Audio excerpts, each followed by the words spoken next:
Тежок и многу тажен ден за Македонија. Загубата на толку млади животи е ненадоместлива, болката на семејствата, на најблиските и пријателите е неизмерна. Премиерот Христијан Мицкоски со сочувство по повод трагедијата во Кочани. Во овие моменти на длабока тага нашите мисли се со оние што ги загубија своите сакани. На повредените им посакувам брзо закрепнување, а на семејствата на загинатите сила да ја издржат оваа незамислива загуба.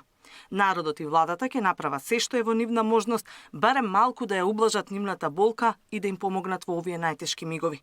Ги повикувам сите надлежни институции, здравствените служби, полицијата, локалните власти да преземат итни мерки за помош на повредените и поддршка на погодените семејства.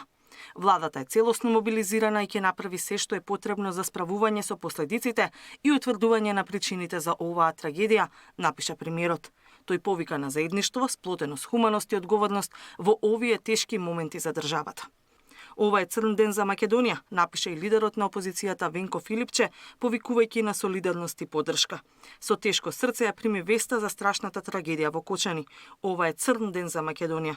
Загубата на толку многу млади животи е ненадомислива болка за семејствата, за нивните пријатели и за сите нас.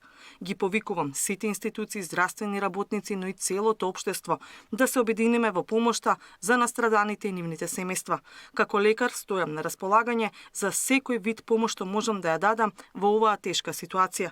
Сега не е време за поделби, туку за обединување во тага и во напорите да помогнеме, напиша лидерот на СДСМ. Сочувство и молитви за починатите стигна и од Македонската православна црква и нејзиниот поглавар. Во овие мигови на непоимлива скрб да не заборавиме дека Бог е Бог на живите и дека во него нема мртви.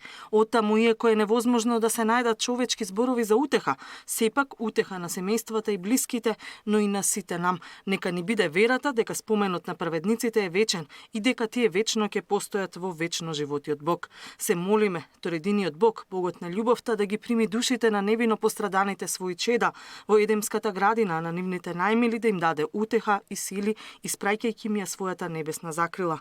На повредените пак, Бог лекарот на се, да им дарува брзо закрепнување и исцеление, напиша председателот на Светиот архиерејски синод на Македонската православна црква Охридска архиепископија Стефан.